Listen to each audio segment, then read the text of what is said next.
Morning, committee. We're going to pass over the first item on the agenda for bill request and go ahead and get started. We are short on time, so we need to move quickly and efficiently today. We're going to continue the budget hearing on from revenue. And committee, I would remind our members and guests that there is a Senate decorum, and I would ask that we respect that decorum. Even though we may not agree with somebody, we may have questions for them, that we are in a respectful manner and we treat everybody how we would want to be treated. I know that sounds, but those are words to live by, definitely. We will welcome back to the committee, pick up Senator Holland. Madam Chair, I appreciate those comments, and quite honestly, I was a little bit more concerned yesterday with the discussion than just decorum. I have a question for the Secretary of Revenue, if you would step forward, please. Senator Holland, we're going to continue. If you want to finish, if you want to get where you want to go today, okay, I would recommend not going here. You're welcome, Senator. We'll continue with Chris Holm.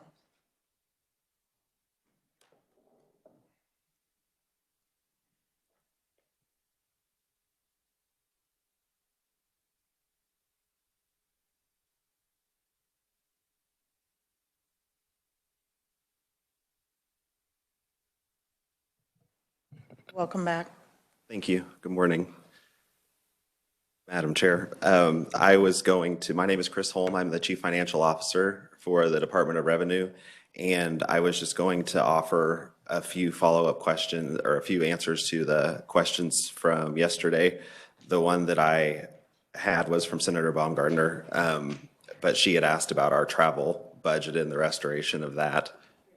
And since she's not here, would you mind emailing the committee a response also, but please proceed. Sure. Right now, as of the end of January, our travel expenditures are about $178,000.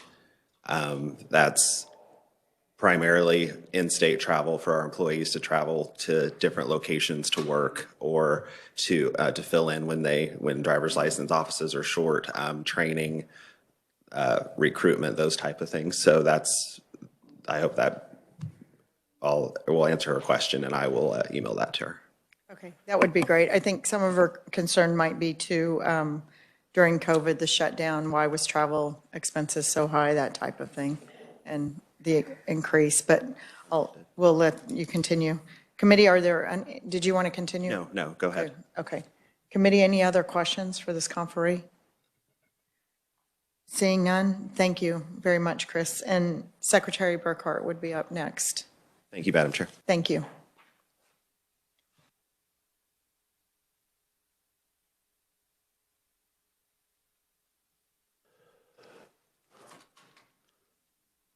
Okay. And Secretary, I appreciate you returning. Duly respect you and your office and would like to continue to work with you in solving problems, those that were mentioned yesterday also. Thank you, Mr. Secretary. Thank you, Senator. Again, Mark Burkhart, Secretary of Revenue. I think I'll be emailing some information to the committee as well. Senator Solentrop had some questions yesterday. One was the exposure on the Bicknell case. And after our meeting yesterday, I had that information gathered. The updated exposure is $66,397,000. He also asked if a list could be compiled of other cases where there might be refund exposure. And we did some very quick research, and we're compiling a list for him and the committee in such a manner that no confidential information is disclosed. But in general, we have about $17 million in contested refund claims that are either in the process before the Department's Administrative Appeals Office, the Board of Tax Appeals, District Court, and the appellate courts, and there are roughly 12 cases that fall into those categories. Yes, thank you, Secretary, and that was actually my request, so I appreciate it. Okay. Yes, okay. And we will provide that information to. Yes, and I will let Senator Solentrop know that you will be emailing that information to us. Appreciate it. Those were the information requests that I recalled, and I just wanted to bring the committee up to speed on a couple things. As you will recall, last year, Senate Bill 50 passed, and there were a couple provisions in there that were very critical. One of them was the expansion of the ability to file itemized deductions, even though you didn't file and itemize at the federal level. And those changes were all implemented in our system, and our tax filing season started January 24th. And since that time, in 2 weeks, we've received, as of Monday, about 100,000 returns thus far. And as of Monday, we've issued refunds of about 70,000. So in that short period of time, in fact, Monday, I think we issued 20,000 refunds on that particular day. So, Mr. Secretary, if I may comment on that, that is very impressive, and I'm glad to hear it. Would you remind, Senator Solentrop did request the Bicknell information. I requested the other liabilities that there might be as a result of that question. Would you mind going over that data quickly? Thank you. Certainly. Senator, the current exposure in that case is $66,397,000. And again, that matter is still pending before the Kansas Supreme Court on a petition for review filed by the taxpayer. So,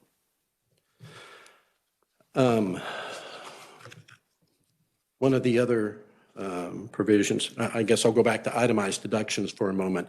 We normally get roughly 90,000 returns a year that are itemized. We're thinking we're going to get 200,000 now because of the change.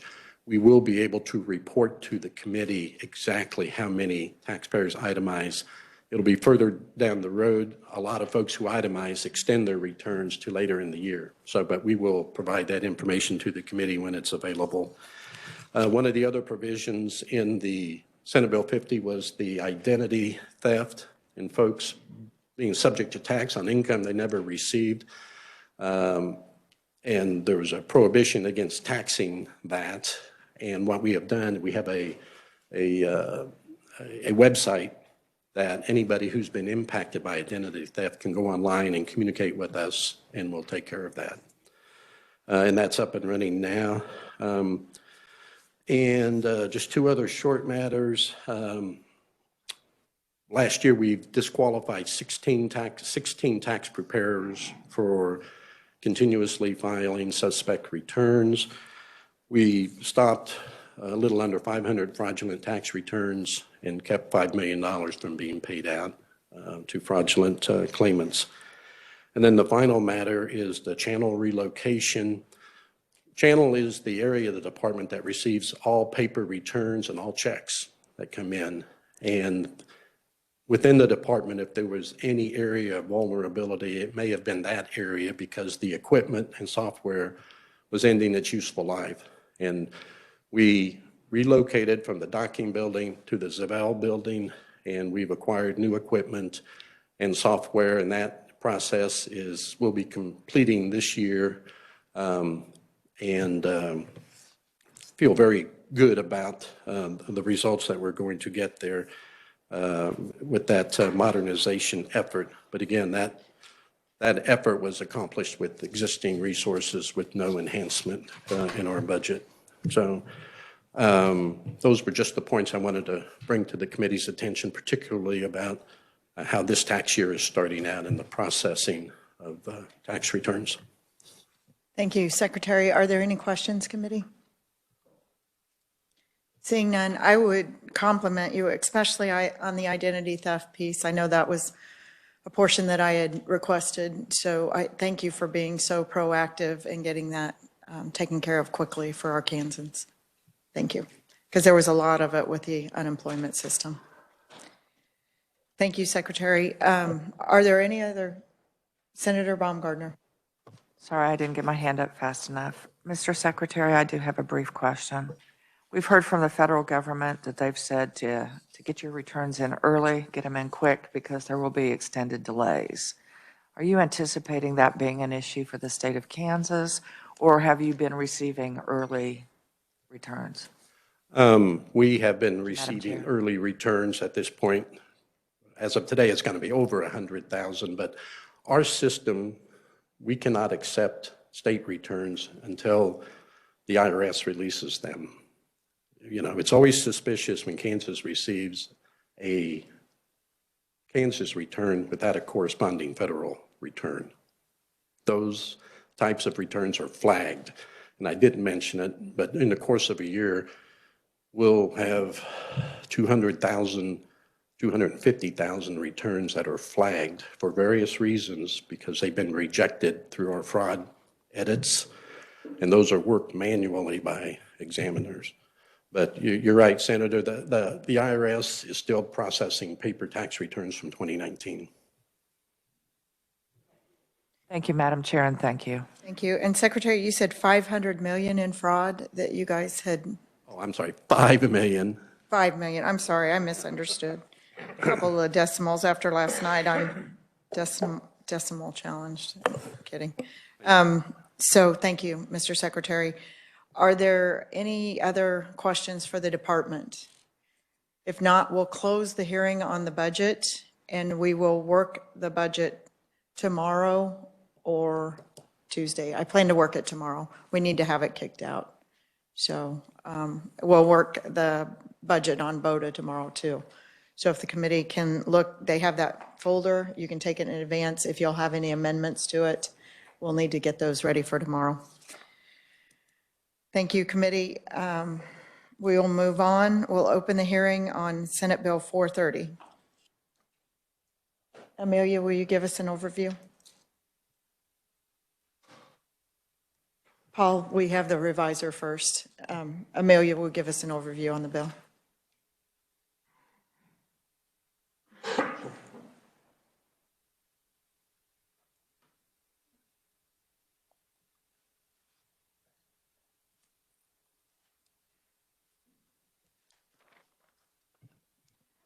Madam Chair, members of the committee, Senate Bill 430 relates to income tax and would amend 7932-143 to allow a net operating loss from the sale of certain historic hotels to be carried back 3 years under certain circumstances.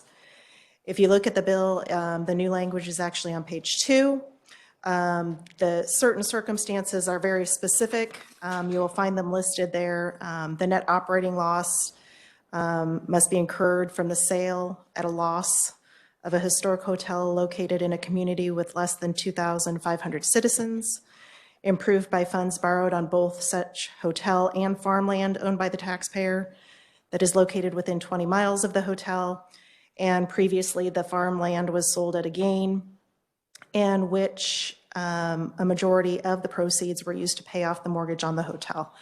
The loss would be allowed to be carried back 3 years to offset the gain on the sale of the farmland, and it would allow the taxpayer to file an amended return for those 3 prior years. Thank you, Amelia. Committee, any questions? Thank you very much.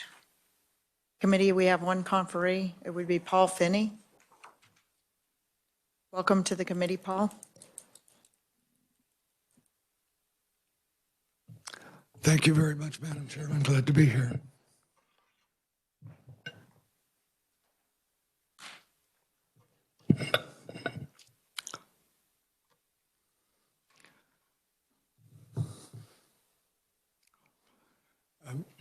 So what happened is I restored a historic hotel in Humboldt, Kansas, my hometown, in an attempt to revive it. It was dying when I came home in 1991. The hotel was not a success. I closed it and put it up for sale, but nobody wanted to buy it right away.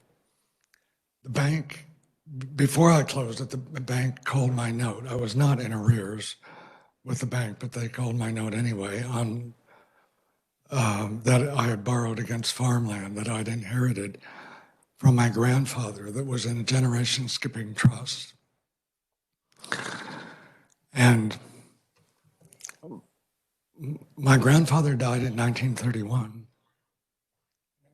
Karen, you're in the computer business. If the data, the value of his farms when he died in 1931 had been in a computer, we would have had to go to the Smithsonian to find a computer to read the data. But we have this 80, 91-year-old ledger book, which my parents meticulously kept.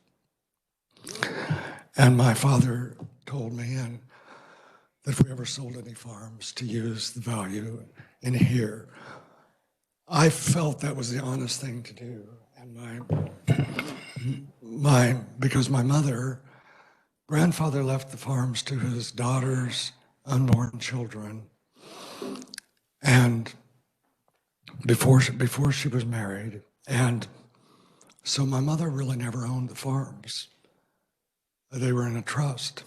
So I felt it was not honest to use the value of the date of my mother's death, which was 1994. So I used the 1931 value, which was about $5 an acre. Now that was more than grandfather paid for them. He paid about 50 cents an acre back in the previous century and in the early 1900s. I didn't have the money to pay the taxes, but I wasn't going to lie about it on my return. So I filed a return with no check. And that's never very fun thing to do, by the way. The next year, the hotel sold, and it didn't sell for nothing. I was very fortunate. A group of Catholics bought it, and then but I still had a loss on the hotel. So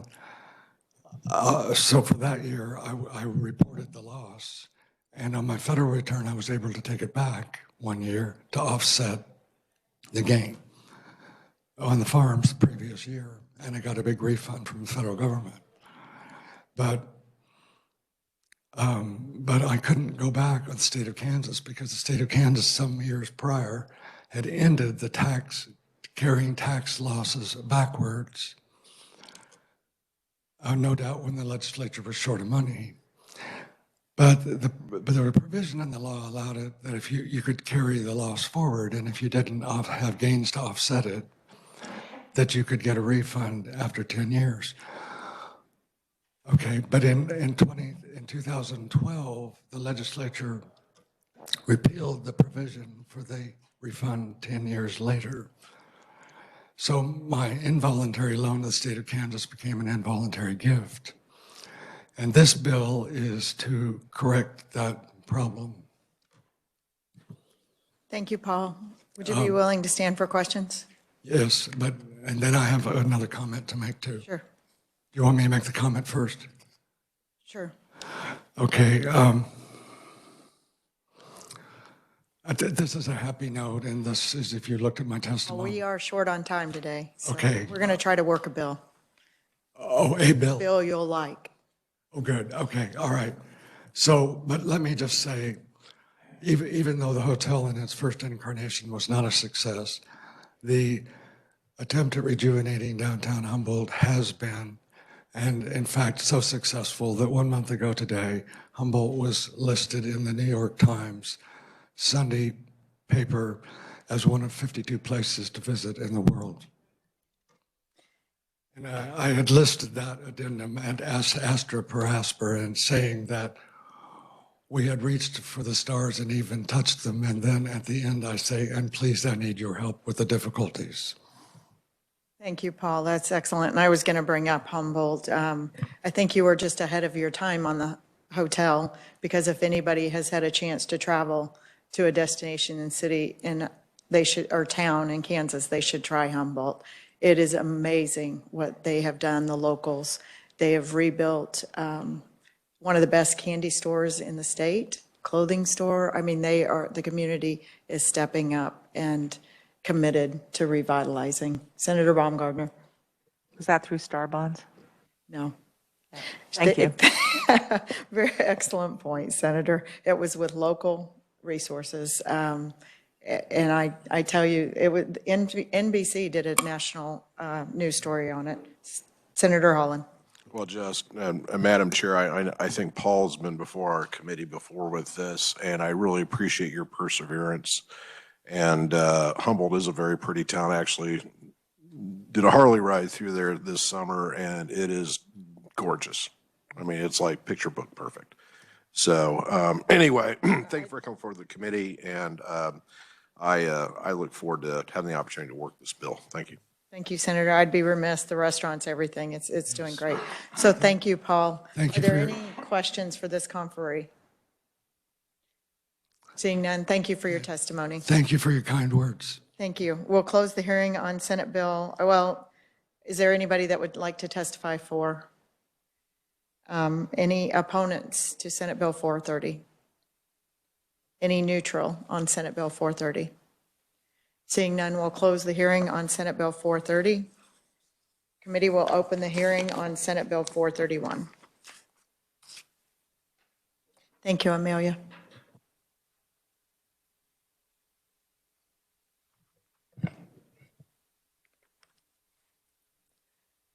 Senate Bill 431 relates to property tax and would amend KSA 79201X to increase the extent of the exemption for residential property from the statewide school levy from $20,000 of its appraised valuation to $100,000 of its appraised valuation, beginning with tax year 2022, and it would continue to all taxable years thereafter.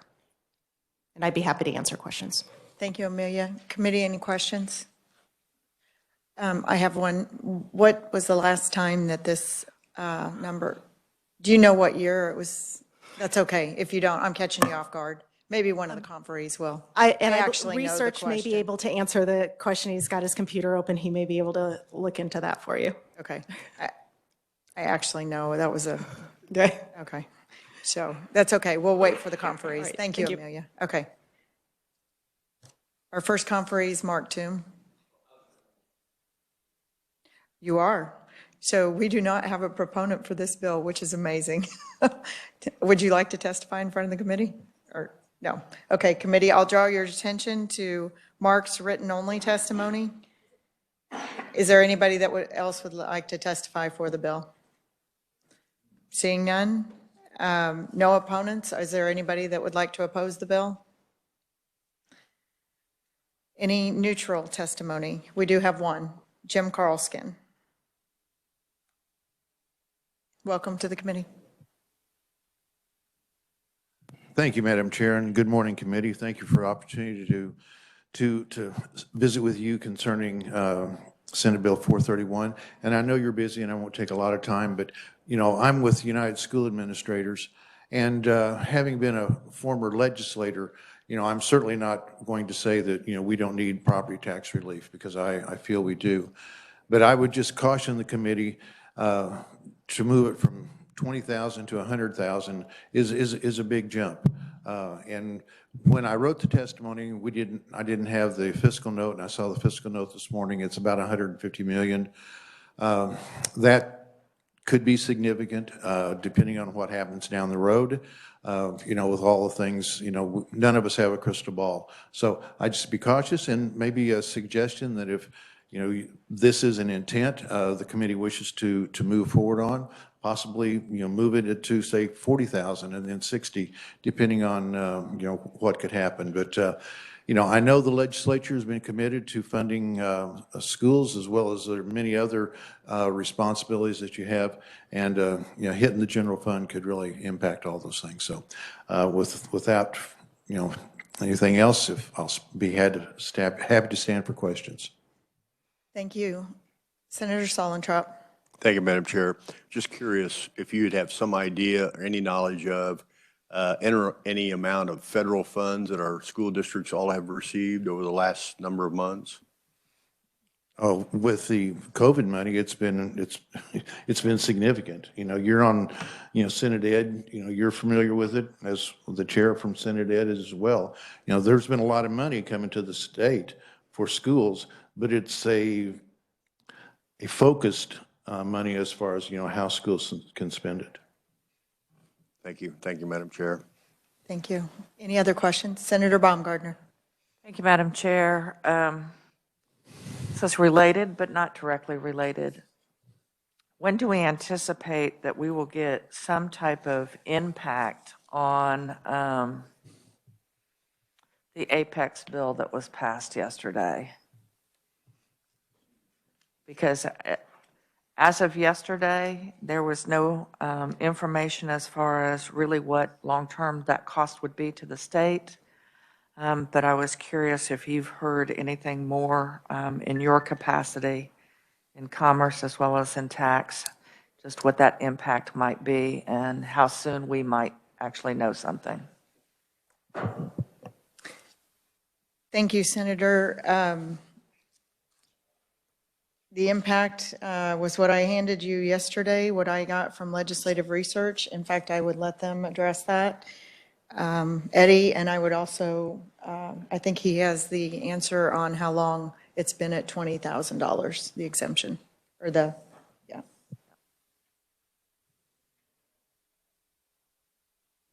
If the committee will indulge me, I'll touch on the how long first. The $20,000 residential exemption first went into place in tax year 1997. At that point, the statewide uniform mill levy was 27 mills. In 1996, it had been 35 mills. With the initial enactment of the school finance law in 92, it was set at 32, then 33, 3 years of 35. The legislature reduced it to 27 in 97 and then 20 mills in 98. The rate has been set at 20 mills since 98, and the homestead the $20,000 home residential exemption, sometimes referred to as the homestead exemption, has been $20,000 since 1997.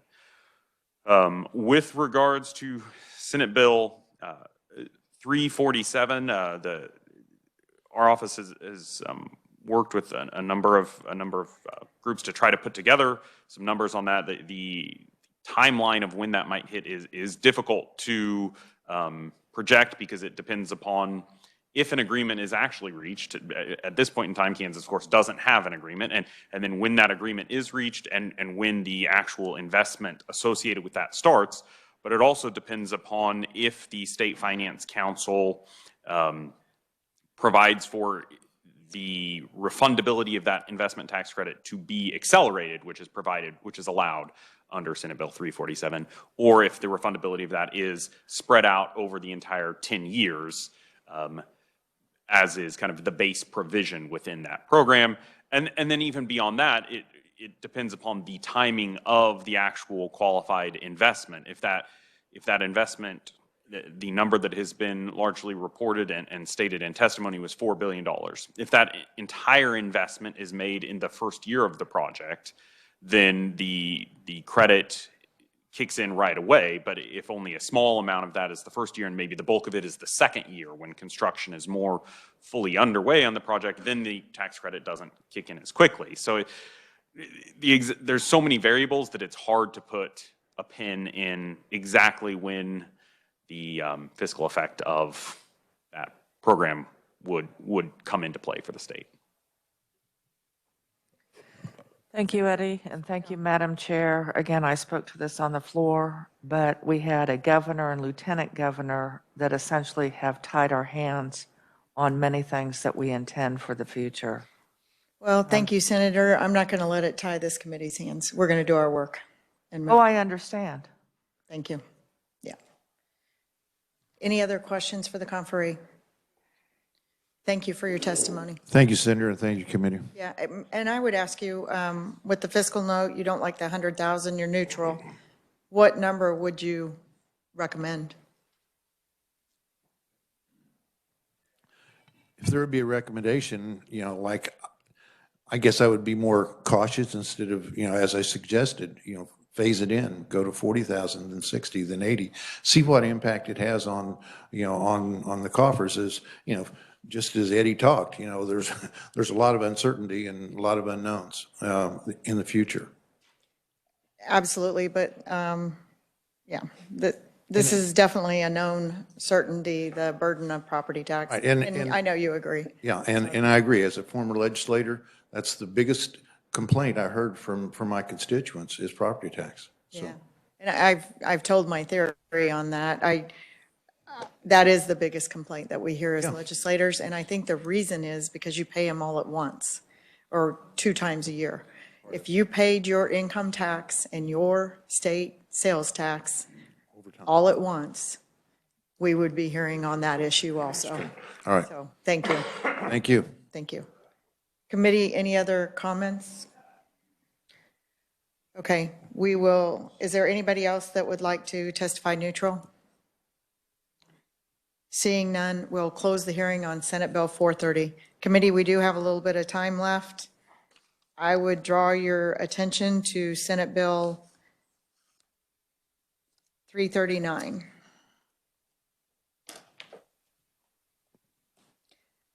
Amelia, will you mind giving us an overview?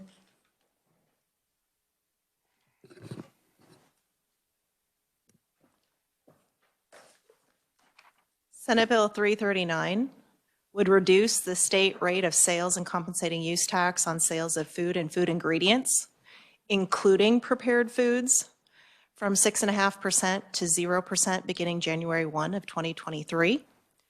It would provide for the continued levy of city and county taxes on those sales of food and food ingredients, and it would discontinue the current non-refundable food sales tax credit after tax year 2022. Thank you, committee. I am going to request an amendment on that. Do you have any questions for Amelia first on that legislation? I'm going to request the committee entertain an amendment to move the dates for 1 year, a 1-year delay. So it would be January 1st, 2024. And I'll make that as a motion. Is that a second? Second. Okay, it's been moved by Senator Tyson, seconded by Senator Holland. Discussion on the motion. Any? Senator Baumgardner. So you wanted to delay this for an additional year, but the hearing we just had would begin this next year on the hearing on 431?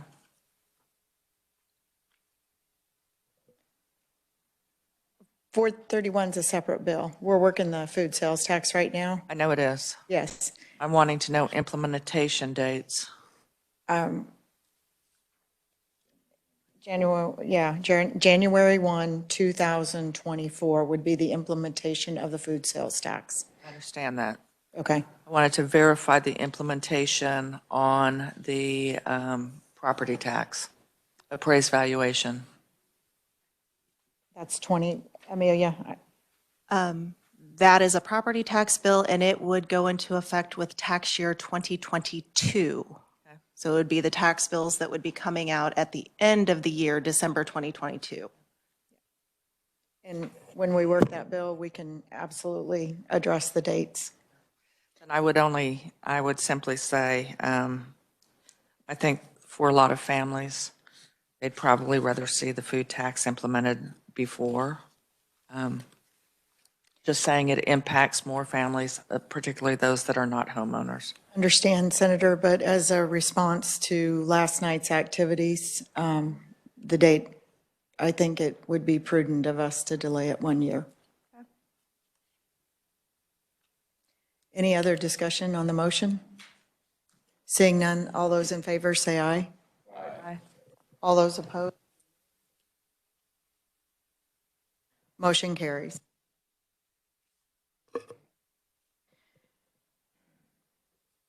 Committee, what are your wishes on this bill? Any other amendments? Senator Holland. Thank you, Madam Chair. Actually, I'd like to introduce two amendments for the committee's consideration. The first amendment would be Senate Bill 359. I believe that was the sales tax exemption we heard for utilities. I spoke with, when I made the question to, during the conference committee, and it seemed like the chamber is kind of up in the air as far as their desire for the corporate income tax cut versus this bill. Spoke with a lobbyist for an FIB, and he assured me they're very much excited about the 359 policy piece. My concern is that with the Apex bill, we went ahead and just handed out more corporate income tax cuts, and quite honestly, since that was more corporate focused anyway, I would like to see some business relief, small business relief from the utilities. So that's would be my motion, Madam Chair, as we amend that on to the underlying 339. Committee, any questions on the, well, that's your motion. Is there a second on the motion? It's been moved by Senator Holland, seconded by Senator Solentrop. Discussion on the motion. Seeing none, all those in favor say aye. Aye. All those opposed, nay. Motion carries. Senator Holland. Madam Chair, one other bon mot for our sales tax piece today. I would like to draw the committee's attention to Senate Bill 327. We had the elderly lady who was advocating for sales tax exemption, I believe, on delivery charges. I have asked our reviser, Amelia, if this is germane to the package. She assured me it was. And I asked the department if there were any SST implications. They assured me there were not. And I think this would be great to add onto the package. So that would be my move, that we add on 327 to the package. Is there a second on the motion? It's been moved by Senator Holland, seconded by Senator Baumgardner. Discussion on the motion.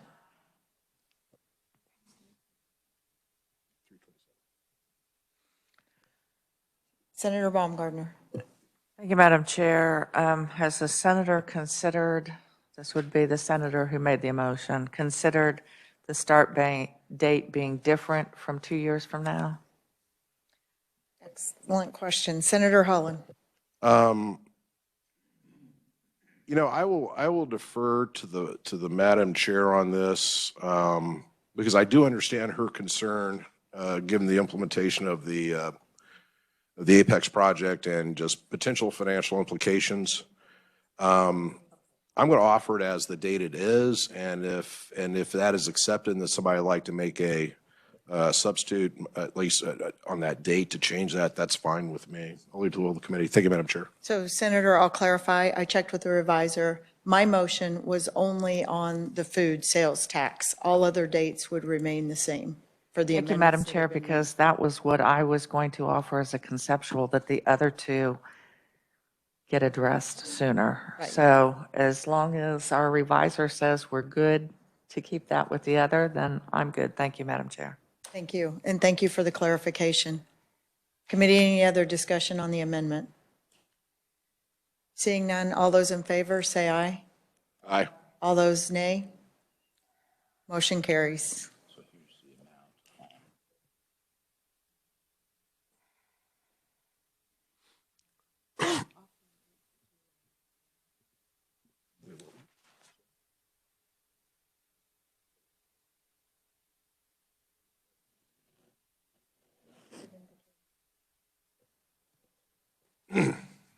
So committee, I have another amendment. I would say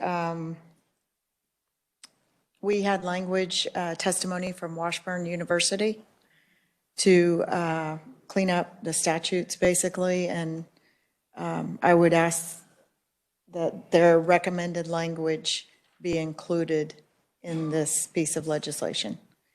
It's not just a cleanup, it also is their revenue stream. Is there a second on the motion? Oh, okay, that was, Washburn. yeah. I second that, Madam Chair. Been moved by Senator Tyson, seconded by Senator Holland. And committee, I'll make another motion after this to give the revisers the leeway needed to write the bill. So any discussion on the motion? Senator Peck. Thank you, Madam Chairman. I appreciate you bringing this particular amendment to the bill. Just briefly, Washburn does have the authority currently to assess a sales tax for a certain geographical area, and that's done to keep property taxes down for local citizens. So I just thought I'd mention that. This is not really changing anything. It's just making certain that they continue to have that sales tax authority in statute as they currently have. So I would support it, and I would ask the committees to support it. Thank you, Madam Chair. Thank you, Senator. Any other discussion on the motion? Seeing done, all those in favor say aye. Aye. All those opposed, nay. Motion carries. Committee, I have another amendment on the food sales tax portion. I want to allow the locals and any other sales taxing authority to remove the option to remove sales tax on food. So they would have the potential to literally go to zero, but it would not be mandated. It would be optional. It's been moved by Senator Tyson, seconded by Senator Sollentrop. Discussion on the motion.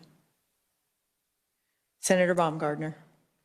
Thank you, Madam Chair. Are you going to allow any language of as a guardrail that, one of the things that we have found, not all communities, but we certainly have had communities that when a particular tax is removed, then they use that as their fiat to increase to make up the difference of. So are there any guardrails that will protect Kansans, that as we remove the state portion, that is not going to immediately inflate or be an inflationary action from a county or local standpoint to bring it up to what it was? Thank you, Senator. Those guardrails are in place already in statute. There are caps on sales tax for counties and municipalities. It's 1% for county, 3% for municipalities. Otherwise, they have to come to the legislature, which we often see them. We often pass that legislation. So those safeguards are in place. And you're comfortable with them staying at that level? That doesn't mean that they won't come before us asking for a tax increase. But Agreed. the legislature would have the authority to rein that Madam in. Chair. Senator Holland. Right.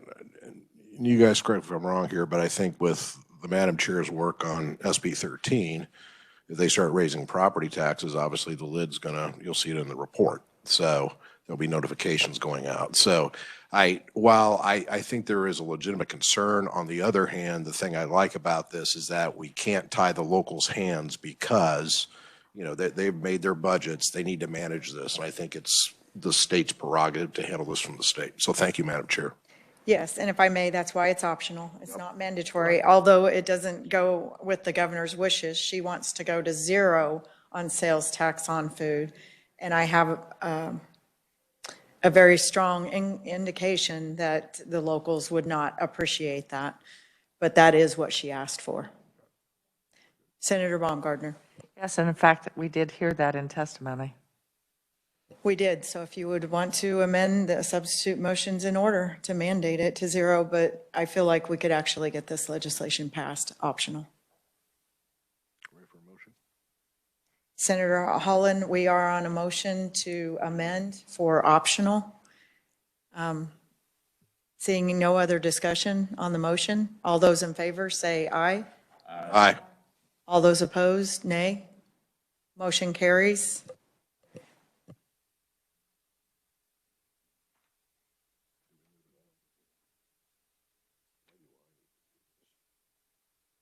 Is this raising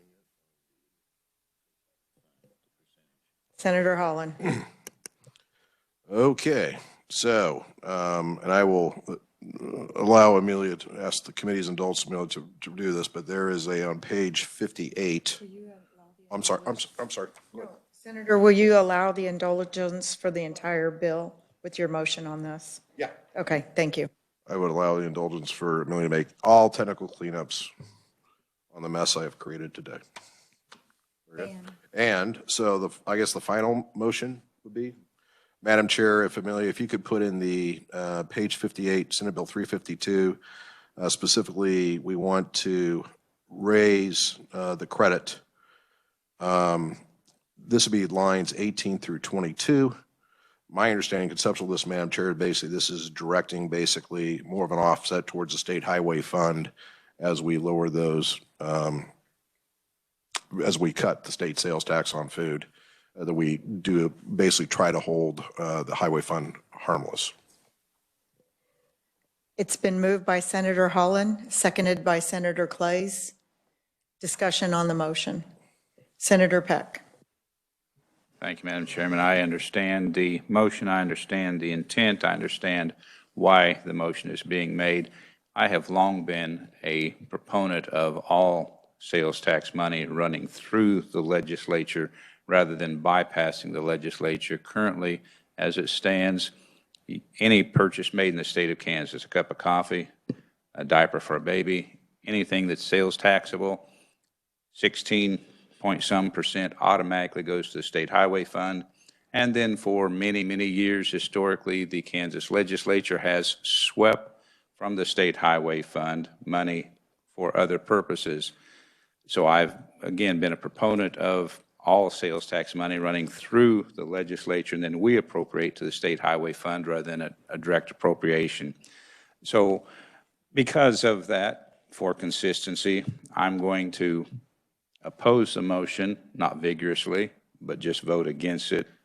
And I understand, again, the intent is to keep the state highway fund whole, but because of my historical position, I'm going to be opposing the amendment. Thank you, Madam Chair. Thank you, Senator. Any more discussion on the motion? Senator Solentrout. Madam Chair, I think you heard me earlier in the year express my concern also about that. So I too will not be favoring this motion. Thank you. Senator Baumgardner. Thank you, Madam Chair. I've heard both of my fellow senators speak to this, but likewise, I will add another component to it. We had the governor in her State of the State address. This was something that she was pushing for. And it's great to put the message out there that I want zero tax on food. She just doesn't include those other things. But by the way, when it's zero tax on food, that's going to make the pie smaller. It's going to put additional, greater stress for us to uphold what the Supreme Court is demanding on us for our schools. And, oh, by the way, only if you were paying attention to the hearing in this committee would you know that we would have to increase what was going to the highway fund. So it sounds good, and it was a great soundbite, and she's used it repeatedly, not only in her press conferences, but photo opportunities in grocery stores. But the bottom line is, when she initiated that action, she failed to include, so that would be what would be in that tiny, tiny print at the bottom. But by the way, you're going to have to spend more on this. So I did support the Ike Highway expansion plan, but I don't support this. Thank you, Madam Chair. Thank you, Senator. Any other comments on the motion? Seeing none, all those in favor say aye. Aye. All those opposed say nay. Nay. The nays have it. Okay. Senator Holland. Oh, I'm sorry. Senator Clays, I did not see you. Madam Chair, I just want to ask if you would entertain, and if you don't want to, that's fine, but entertain the addition of Senate Bill 228 to this bill. It's the bill that would have allowed movie theaters for 2 years to retain the state portion of the sales tax following the COVID-19 pandemic and the harsh reality of them being shut down for such a long period of time. Thank you for bringing that up, Senator. No, I was actually going to work that bill individually, but it's up to the wish of the body. If they want to make the motion, if you want to make the motion, we'll entertain it. I will make the motion to amend in Senate Bill 228 with the edit that the start dates begin July 1st, 2022 and end July 1st, 2024 to be consistent with it being a bill that was entered last year. So the start date being moved a year ahead. Okay, we've heard the motion, seconded by Senator Baumgardner. Discussion on the motion. Seeing none, all those in favor say aye. Aye. All those opposed, nay? Nay. Would you like to be recorded? Okay, thank you. Motion carries. Senator Holland. Madam Chair, let's move it out. I move that we basically move out Senate Bill 339 as amended.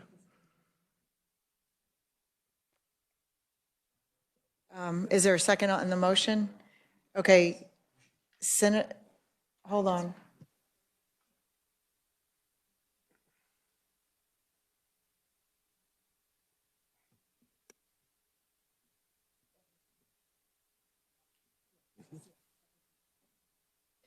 Okay, thank you, committee. We've got another bill coming. We'll deal with that. So Senator, it's been moved by Senator Holland, seconded by Senator Baumgardner. Discussion on the motion. Seeing none, all those in favor say aye. Aye. All those opposed, nay. Motion carries. Do you want to look for Senator Holland. let's just run it across. Madam Chair, bring the committee's attention Senate Bill 430. I would move that we move that out favorable for passage. Committee, I usually hold them over, but this was a very simple bill that we have heard before. Of course, I tend not to use the word simple. That blows it up. So it's been moved by Senator Holland. Is there a second? It's been seconded by Senator Kirshen. Any discussion? I asked the consent calendar. Would the maker of the motion consider the consent calendar? I may want it for something, Madam Chair. Okay. So no, he will not consider this consent calendar. Well, I'm going to support it. I get it. Let's move on, committee. So any discussion on the motion? Yeah, a substitute motion is in order. Senator Peck. Thank you, Madam Chairman. I would make a substitute motion regarding Senate Bill 430 that we pass it out favorably and place it on the consent calendar. So, Madam Chair. So the substitute, oh, hold on. Senator Peck has a motion before us. You withdraw your motion. I think Senator Peck's going to withdraw, or. I'll withdraw my motion. So he withdrew. Senator Holland. I apologize for my insensitivities to Southeast Kansas, and let's put it on the consent calendar. So I move that we pass out Senate Bill 430 and place it on the consent calendar, Madam Chair. So for the record, Senator Holland has withdrawn his original motion and will consent to put it on the consent calendar. And it is seconded by Senator Baumgardner. Is that? Oh, okay. And so it's been moved and seconded. Discussion on the motion? Seeing none, all those in favor say aye. Aye. All those opposed, nay. Motion carries. Thank you, committee. Thank you very much for your work today.